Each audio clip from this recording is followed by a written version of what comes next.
ஓம் கஜத்வஜாய வித்மஹே சுசஸ்தாய தீமஹி தன்னோ புத பிரஜோதயாத். நன்றி, வணக்கம் நேயர்களே. உங்கள் குன்றத்தூர் பாலாஜி அன்பார்ந்த வணக்கங்கள். இந்த பதிவில் நம்ம பார்க்க போகிறது என்ன அப்படின்னா, புதன் பகவானை பற்றி பார்க்க போகிறோம். அதனால தான் ஆரம்பத்தில் புதன் காயத்ரியை வந்து சொன்னேன். ஓகேங்களா? ஒரு இதுலேயும் ஒரு காயத்ரியை சொல்றது என்ன அதோட விசேஷம் அப்படின்னா, அதை நீங்கள் தெரிஞ்சுக்கணும். அதை டெய்லி பாராயணம் பண்ணிட்டு வந்தீங்கன்னா ரொம்ப ரொம்ப விசேஷம் சொல்றதுக்கு தான் இந்த பதிவில் நம்ம வந்து பார்க்க போகிறது என்ன அப்படின்னா, புதன். ஒருத்தரோட ஜாதகத்துல வந்து புதனோட அமைப்பு எப்படி இருந்ததோ அவங்களோட லைஃப் எப்படி இருக்குங்கிறத நம்ம பார்க்க போறோம். போன பதிவுல நம்ம பார்த்தோம் அப்படின்னா சூரியனை பார்த்தோம், சந்திரனை பார்த்தோம், செவ்வாய் கிரகத்தை பத்தி பார்த்தோம். இந்த பதிவுல வந்து புதனோட அனுகிரகம் எப்படி இருக்குன்னு பார்க்க போறோம். ஜாதகத்துல வந்து பார்த்தோம் அப்படின்னா புதனை வந்து வித்யாகாரகன் சொல்றோம். ஏன் வித்யாகாரகன் சொல்றோம் அப்படின்னா, நம்மளோட படிப்பு, நம்மளோட உத்தியோகம், நம்மளோட வருமானம், நம்மளோட வசதி வாய்ப்பு, நம்மளோட முன்னேற்றத்தனம் இதெல்லாம் தரக்கூடியவர் யாருன்னு பார்த்தோம்னா புதன் தான். ஏன் புதனை நம்ம அப்படி சொல்றோம் அப்படின்னா, புதனை வந்து வித்யாகாரகன் சொல்றோம். அதாவது படிப்பு சம்பந்தமான விஷயங்களுக்கு அதிபதி காரணகர்த்தா யாருன்னு பார்த்தோம்னா புதன் தான். ஒருத்தரோட ஜாதகத்துல வந்து புதன் வந்து வலுவா இருக்கார் அப்படின்னா கன்ஃபார்மா சொல்லலாம் அந்த குழந்தை வந்து படிப்புல வந்து ரொம்ப கெட்டிக்காரனா இருப்பான்னு சொல்லிட்டு. அதே மாதிரி புதனோட சூரியனும் வந்து ஜாதகத்துல வந்து வலுவா இருக்கார் அப்படின்னா நிச்சயமா அந்த பையன் வந்து ஒரு 2 டிகிரி 3 டிகிரிங்கிறத கன்ஃபார்மா தாண்டுவான். அதுல வந்து எந்த ஒரு மாற்று கருத்தும் கிடையாது. இப்ப ஜாதகத்தை பொறுத்த வரைக்கும் ஒரு கிரகங்களுக்கு வந்து தனியோ ஆட்சி ஸ்தானம் இருக்கு. அதாவது ஆட்சி வீடுன்னு சொல்லுவாங்க கிரகங்களுக்கு. இப்ப குருவை பொறுத்த வரைக்கும் நம்ம பார்த்தோம் அப்படின்னா குருவுக்கு 2 வீடு இருக்கு. அதே மாதிரி செவ்வாய்க்கு 2 வீடு இருக்கு, சுக்கிரனுக்கு 2 வீடு இருக்கு, புதனை பொறுத்த வரைக்கும் 2 வீடு இருக்கு. அதுக்கப்புறம் சனீஸ்வர பகவானுக்கு 2 வீடு இருக்கு, சூரியனுக்கு 1 வீடு, சந்திரனுக்கு 1 வீடு. இப்ப ராகு கேதுவை பொறுத்த வரைக்கும் அவங்களுக்குன்னு தனியா எந்த ஒரு வீடும் கிடையாது, எந்த ஒரு கட்டமும் கிடையாது. ஓகேங்களா? இப்ப புதனை பொறுத்த வரைக்கும் பார்த்தோம் அப்படின்னா புதனோட ஆட்சி வீடுன்னு சொல்லக்கூடிய மிதுனம், கன்னி. இப்ப இந்த 2 இடத்துலயும் என்ன ஒரு விசேஷம் பார்த்தோம் அப்படின்னா, ரெண்டுமே ஆட்சி வீடு தான். இப்ப புதனை பொறுத்த வரைக்கும் புதன் வந்து மிதுனத்துல இருக்கார் அப்படின்னா புதன் வந்து அவரோட சொந்த வீட்டுல ஆட்சி ஸ்தானத்துல வலுவா இருக்காருன்னு அர்த்தம். அதே மாதிரி கன்னியை பொறுத்த வரைக்கும் புதனுக்கு வந்து அது வந்து ஆட்சி வீடோட சேர்த்து புதனுக்கு அந்த இடத்துல வந்து உச்சஸ்தானமும் உண்டு கன்னியில.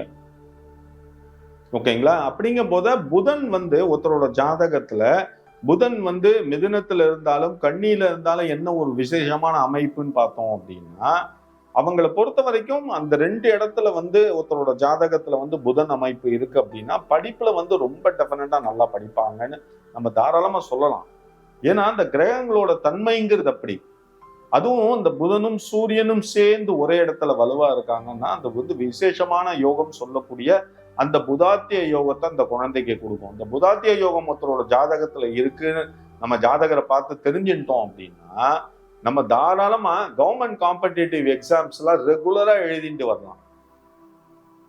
ஃபார் எக்ஸாம்பிள் புதன் வந்து சிம்மத்துல இருக்காருன்னு வச்சுருந்தோம். சிம்மத்துல வந்து சூரியனும் இருக்கார் அப்படின்னா சூரியனுக்கு வந்து சிம்மம்ங்கிறது ஆட்சி வீடு. புதனை பொறுத்த வரைக்கும் புதன் அந்த இடத்துல நட்பு ஸ்தானத்துல இருக்காரு. அப்படிங்கும் போது சூரியனும் புதனும் சேர்ந்து சிம்மத்துல இருக்காங்க அப்படின்னா இந்த புதாத்திய யோகம் அமைப்புங்கிறது ஒருத்தரோட ஜாதகத்துல இருக்கு அப்படின்னா அது அவங்க தெரிஞ்சுட்டாங்கன்னா அந்த குழந்தைய வந்து அவங்க சின்ன வயசுல இருந்தே ட்ரெயின் பண்ண ஆரம்பிக்கணும். என்னன்னா கவர்மெண்ட் காம்படிட்டிவ் எக்ஸாம்ஸ் எல்லாம் அந்த குழந்தைய எழுத வச்சாங்கன்னா நிச்சயமா சொல்றேன் கவர்மெண்ட்ல ஒரு பெரிய அதிகாரிங்கிற அந்த அந்தஸ்துல வந்து அந்த குழந்தை வந்து வருவான். காரணம் ஏன்னா அந்த விசேஷமான அமைப்பை தரக்கூடிய விஷயம் அது. புதனும் சூரியனும் சேர்ந்திருக்காங்கன்னா இந்த உத்தியோகத்துல இவ்வளவு பெரிய அமைப்பை கொடுக்கறது. அதே புதனும் குருவும் சேர்ந்து ஒரே இடத்துல இருக்காங்க அப்படின்னா அது ஒரு விதமான யோகத்தை கொடுக்கக்கூடிய அமைப்பு. ஓகேங்களா? ஏன்னா இப்போ ஒருத்தருக்கு வந்து புதனும் சூரியனும் வலுவா இருக்காங்க ஜாதகத்துல, குருவும் வலுவா இருக்கா, சுக்கிரனும் வலுவா இருக்காங்க அப்படின்னா நிச்சயமா அந்த பையனை பொறுத்த வரைக்கும் அந்த ஜாதகரை பொறுத்த வரைக்கும் அந்த கோடீஸ்வர யோகம்ங்கிறது அவங்களுக்கு வந்து இயற்கையிலே இருக்கு. ஜாதகத்திலே அந்த அமைப்பு இருக்கு, அந்த விசேஷமான அமைப்பு. அது தவிர நம்ம வந்து புதனை வந்து நம்ம என்ன நினைக்கிறோம் அப்படின்னா வெறும் படிப்புக்கு மாத்திரம் அதிபதினு நினைக்கிறோம். ஆனா புதனை பொறுத்த வரைக்கும் நரம்பு மண்டலத்துக்கு அதிபதியும் வந்து புதன் தான். அதாவது நரம்பு சம்பந்தமான பிரச்சனைகள், நரம்பு சம்பந்தமான உபாதைகள்லாம் நமக்கு உடம்புல வருது அப்படின்னா அதுக்கு வந்து மெயினா புதனோட அனுகிரகம் எப்படி இருக்குன்னு ஜாதகத்துல நம்ம மெயினா பார்க்கணும். புதன் வந்து ஜாதகத்துல வந்து சரியான பொசிஷன்ல இல்லைன்னு வச்சுங்க. சப்போஸ் விருச்சிகத்துல இருக்காரு புதன் அப்படின்னா அது வந்து சரியான இடம் கிடையாது புதனுக்கு. அதே மாதிரி கடகத்துல வந்து புதன் இருக்காரு அப்படின்னா அதுவும் வந்து விசேஷமான அமைப்பு கிடையாது புதனுக்கு. அப்படிங்கும் போது அதுவும் வந்து இந்த விருச்சிகம் கடகம் ரெண்டும் வந்து 6வது இடம் சொல்லக்கூடிய அந்த ரோகஸ்தானத்துல இருக்கு அப்படின்னா நிச்சயமா வந்து நரம்பு சம்பந்தமான உடல் உபாதைகள் இந்த மாதிரி விஷயங்கள்லாம் நிச்சயமா ஜாதகருக்கு வந்து கன்ஃபார்மா இருக்கும். ஏன்னா அப்ப நம்ம வந்து ஒண்ணும் பண்ண முடியாது. ஏன்னா ஜாதகத்துல வந்து இருக்கக்கூடிய இந்த மாதிரி விஷயங்கள் வந்து எல்லாருக்கும் உண்டு. உங்களுக்கும் உண்டு, எனக்கும் உண்டு. அப்ப நம்ம என்ன பண்ணணும்? புதனோட அனுகிரகம் பெறத்துக்காக புதன்கிழமை அன்னைக்கு நவக்கிரக சன்னதியில இருக்கக்கூடிய புதனுக்கு வந்து நம்ம ஆராதனை பண்ணிட்டு வரணும். அது வந்து மெயினான விஷயம். அது தவிர புதன் காயத்ரி, நான் ஆரம்பத்துல சொன்ன அந்த புதன் காயத்ரியை வந்து வெளியில கிளம்புறதுக்கு முன்னாடி டெய்லி பாராயணம் பண்ணிட்டு வெளியில கிளம்புவோம். வந்து ரொம்ப விசேஷமான அமைப்பு. இதெல்லாம் பண்ணணும். இதெல்லாம் பண்ணினாதான் லைஃப்ல பெரிய முன்னேற்றம்ங்கிறது இருக்கும் நிச்சயமா. அதே மாதிரி புதனை பொறுத்த வரைக்கும் புதன் வந்து நீச்சம் சொல்லக்கூடிய, அதாவது புதன் வந்து மீனத்துல இருந்தார் அப்படின்னா அந்த இடத்துல வந்து புதன் நீச்சம், டோட்டலா பவர் இழக்கக்கூடிய இடம் வந்து புதன் அந்த இடம் தான். அப்படிங்கும் போது நீச்சத்துல வந்து எந்த கிரகம் இருந்தாலும் அந்த கிரகமுக்கு வந்து அந்த பொசிஷன்ல வலுங்கிறது இருக்கவே இருக்காது. அந்த இடத்துல வந்து அது சும்மா ஒரு கிரகமா இருக்குமே தவிர அதோட தன்மை இழந்திருக்கும்.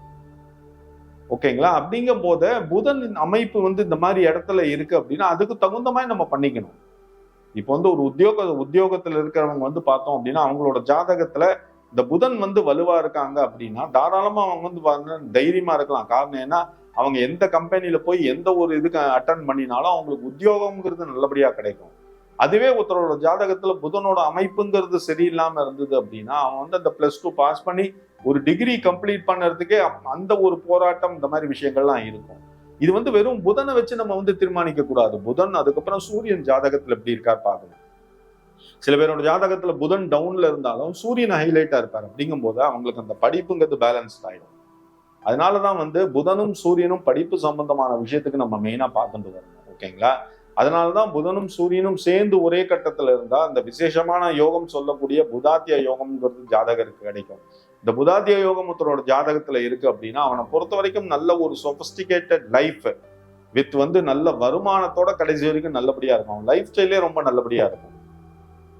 அது தவிர புதன் வந்து இந்த மாதிரி வந்து வலுவா இருக்கும் போது என்ன அப்படின்னா புதனும் சந்திரனும் ஜாதகத்துல வந்து இந்த மாதிரி வலுவா இருக்கிற டைம்ல என்ன ஒரே ஒரு விஷயம்னா வெளிநாடு செல்லக்கூடிய யோகத்தை வந்து தருவாரு. வெளிநாட்டுல வந்து உத்தியோகம், வெளிநாட்டுல சில பேருக்கு வந்து அந்த பர்மனண்டா அங்கேயே தங்கக்கூடிய யோகம், இந்த மாதிரி விஷயங்கள்லாம் தரக்கூடியவர் யாருன்னு பார்த்தோம்னா புதன் சந்திரன் தான் மெயின். அதுக்கப்புறம் தான் சனியும் அதுல வந்து இன்வால்வ் ஆகி வராரு. மெயினான விஷயம் இதெல்லாம் ஜாதகத்துல வந்து இவ்வளவு விஷயங்கள் இருக்கு. இப்போ ஒருத்தட்ட கொண்டு போய் உங்க ஜாதகத்தை காமிக்கீங்க அப்படின்னா உண்மையான ஜோசியரா இருக்கக்கூடியவர் அது திறந்து பார்க்கும்போது சொல்லிடுவான் நீ எப்படிப்பட்டவன், உன்னோட குணாதிசயம் என்ன, உன்னோட பழக்க வழக்கங்கள்லாம் எப்படி இருக்கு, உன்னோட டெம்பர்மெண்ட் எப்படி, எல்லாத்தையும் சொல்லிடுவான் அவன்கிட்ட போய் நீ எதையுமே மறைக்க வேண்டாம், எதையுமே நீ சொல்ல வேண்டிய அவசியம் கிடையாது. அந்த ஜாதகத்தை பார்த்தோன்னே நம்மளோட தண்டவாளத்துக்கு வந்துடும். அதான் மெயினான விஷயம். அதனால வந்து ஜோசியம்ங்கிறது ஒரு பெரிய கலை. அதனால வந்து ஜோசியர் வந்து ஒருத்தன் மீடியால பேசுறான் அப்படின்னா உனக்கு ஆசாபாசங்கள் வெறுப்புகள்லாம் நிறைய இருக்கும். நான் தவறே சொல்லலை. ஏன்னா வாழ்க்கையில வந்து நீ பல கஷ்டங்கள் பட்டு இருக்க. அப்படிங்கும் போத எதை தின்னா பித்தம் தெளிவுங்கிற நிலைமையில் நீ இருக்க. அப்படிங்கும் போது உனக்கு கோபம்ங்கிறது டெம்பர்மெண்ட் ஜாஸ்தியா தான் இருக்கும். அதுக்குன்னு ஜாதகத்தை வந்து சொல்லக்கூடிய ஜோசியர் எல்லாரையும் பார்த்துட்டு பழிக்க கூடாது. யாரா இருந்தாலும் சரி அவன் அந்த ஜோசியத்தை கத்துக்கிறதுக்கு அதை பிரயோகம் பண்ணறதுக்கு எவ்வளவு கஷ்டப்பட்டிருப்பாங்க. எல்லாருக்கும் வந்துருமா சொல்லுங்க நீங்க? இந்த ஞானம்ங்கிறது எல்லாருக்கும் வந்துருமா? அதை மெயினா முதல்ல நம்ம தெரிஞ்சுக்கணும். ஜோசியம்ங்கிறது வந்து ஒரு பெரிய வித்வத்து. அதை வந்து நம்ம வெறுமை கத்துணும்னு இருக்கு. அதுக்கு உண்டான முயற்சிகள் எவ்வளவு இருக்கு, அதை வந்து பிரயோகிக்கக்கூடிய முறைங்கிறது இருக்கு. அதுக்கப்புறம் எவ்வளவு ஸ்லோகங்கள் சொல்லணும், எவ்வளவு மந்திரங்களை ஜபிக்கணும். ஏன்னா வாக்குஸ்தானத்துல வந்து அந்த சரஸ்வதி வரத்துக்கே நீ கடாட்சம் பண்ணியிருந்தாதான் வெளியில வருது. எல்லாருமே தெரிஞ்சுக்கணும். சும்மா டைம் பாஸுக்காக வந்து பண்ணிட்டு போறது வந்து இட்ஸ் நாட் அ ஜோசியம். என்னை பொறுத்த வரைக்கும் அவ்வளவுதான்.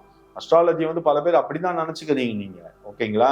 அஸ்ட்ராலஜர் ஒருத்தன் சொல்றானா வந்து அவனை வந்து கிண்டலா பேசுறது, பேட் கமெண்ட்ஸ் கொடுக்கறது, நெகட்டிவ் கமெண்ட்ஸ் கொடுக்கறது, இதெல்லாம் தான் பண்ணிட்டு இருக்கீங்க. ஆனா நான் அதை பத்தினா நான் கவலைப்படவே மாட்டேன். டோட்டலா வாட் எவர் இட் இஸ், நீ வந்து எவ்வளவு நெகட்டிவ் கமெண்ட்ஸ் கூட எவ்வளவு பேட் கமெண்ட்ஸ் கூட அதை பத்தினா நான் கவலைப்பட மாட்டேன். ஏன்னா உன்னோட தன்மைங்கிறது அவ்வளவுதான். ஓகேயா? ஒரு மீடியால ஒருத்தன் பேசணும் அப்படின்னா இவ்வளவு தூரம் இவ்வளவு கருத்துக்களை ஒருத்தன் பேசிட்டு வரான் அப்படின்னா உன் பாயிண்ட் ஆஃப் வியூல அவன் பைத்தியக்காரன்னா நான் பைத்தியக்காரன் தான், நான் கவலைப்பட மாட்டேன். ஓகேயா? ஏன் நான் கவலைப்படணும்? இப்ப நீ வந்து என்ன பைத்தியக்காரன் சொன்னதுனால நான் பைத்தியம் ஆயிட போறேன்னா? அப்படிங்கும் போத விசு சொல்வார் ஒரு படத்துல, பைத்தியக்கார ஆஸ்பத்திரியில வைத்தியம் பார்க்குற பைத்தியக்கார டாக்டருக்கே பைத்தியம் பிடிச்சா அவர் இப்போ எந்த பைத்தியக்கார ஆஸ்பத்திரியில இருக்கிற எந்த பைத்தியக்கார டாக்டர்கிட்ட தன்னோட வைத்தியத்தை தீர்த்து பார்த்துப்பார். ஓகேங்களா? அதான் சிம்பிள் கான்செப்ட். அவ்வளவுதான். உன் பாயிண்ட் ஆஃப் வியூல நீ என்ன நினைக்கிற அவ்வளவுதான். நீ நினைக்கிறதெல்லாம் 100% சாத்தியமா? நான் என்னை பொறுத்த வரைக்கும் அப்படிதான் சொல்லுவேன். நான் உன்னை பார்த்து பரிதாபம் தான் படுவேன் தவிர உன் மேல நான் கோவப்பட மாட்டேன். காரணம் ஏன் அப்படின்னா, நீ பட்ட கஷ்டங்கள், நீ பட்ட வலிகள், அந்த மாதிரி நீ அந்த கோவத்தை யார்கிட்ட காட்டுவ? என்ன மாதிரி ஆள்கிட்ட தானே உன்னோட கமெண்ட்ஸ் இந்த மாதிரி விஷயமா காட்டுவ. அதனால அதை நான் புரிஞ்சுக்கக்கூடிய தன்மைங்கிறது எனக்கு இருக்கு. அதை பத்தி நான் கவலைப்பட மாட்டேன். ஆனாலும் ஒரு என்ன சொல்லுவாங்க, ஒரு டீசன்சின்னு இருக்கு, ஒரு சபை நாகரிகம்னு ஒண்ணு இருக்கு. யார் எந்த பதிவு போட்டாலும் நேர்களே ஒரே ஒரு விஷயம் தான், நான் உங்கள்கிட்ட அந்த ஹம்பிள் ரிக்வஸ்ட், அவ்வளவுதான். கமெண்ட்ஸ் போடுங்க, தவறு கிடையாது. உன் கோவத்தை நீ அதுல காட்டாத. ஓகேயா? உனக்கு அந்த கான்செப்ட் பிடிச்சிருந்து சொல்லு, பிடிக்கலன்னா பிடிக்காத, பார்க்காத, அவ்வளவுதான். என்னை பொறுத்த வரைக்கும் அப்படிதான் சொல்லுவேன். ஏன்னா இது பொய் கிடையாது. 100% உண்மை, 100% நிஜம். ஜோசியம்ங்கிறது 100% இருக்கு. நம்பினவனுக்கு நான் அன்னைக்கே சொல்வேன், மயில் கல் ஒண்ணு இருக்கு. அந்த கல்லு மேல துணியை கட்டி அதுக்கு மஞ்சள் தடவி குங்குமம் வச்சு நீ அதை சாமின்னு கும்பிட்டு இருந்தா சாமி தான். இல்ல தூக்கி போட்டு அந்த மயில் கல்னா மயில் கல் தான். அவ்வளவுதான் என்னை பொறுத்த வரைக்கும். உன் பாயிண்ட் ஆஃப் வியூல நீ என்ன நினைக்கிறியோ அதான் நடக்கும். ஓகேயா? கடவுள் இருக்காருன்னா இருக்காரு, இல்லைன்னா இல்ல, அவ்வளவுதான். என்னோட கான்செப்ட் அவ்வளவுதான். நம்பினவனுக்கு கடவுள், நம்பாதவனுக்கு கல், அவ்வளவுதான். இது நம்ம தெரிஞ்சுட்டோம்னா அவ்வளவுதான் சக்சஸ் சென்டர். நம்ம பட்ட கஷ்டங்களுக்கு நீ கோவப்படாத. நீ பட்ட கஷ்டங்களுக்கும் நீ பட்ட வலிகளுக்கும் காரணம் யாரு? உன்னுடைய முன்னோர்கள். நீங்க உங்க குடும்பத்துல செஞ்ச தவறுகள். அதை தவிர நீ போன ஜென்மத்துல என்ன பாவ புண்ணியம் பண்ணியிருக்கங்கிறது யாருக்கு தெரியும்? நீ பண்ணின பாவ புண்ணியங்களோட தொடர்ச்சி தான் உனக்கு இந்த ஜென்மத்துல அமைஞ்சிருக்கிற வாழ்க்கை. அதை எல்லாருமே தெரிஞ்சுக்கணும். யாரா ஜோசியர் இவ்வளவு ஹார்ஷா பேசுற, தயவுசெய்து தப்பா நினைச்சுக்காத. நான் எல்லாம் இருக்கக்கூடிய உண்மையான விஷயங்களை சொல்றேன், அவ்வளவுதான். ஓகேங்களா? இந்த விஷயம், நான் சொன்ன இந்த வீடியோ, இந்த பதிவு எல்லாமே உங்களுக்கு பிடிச்சிருக்கும்னு நினைக்கிறேன் நேர்களே.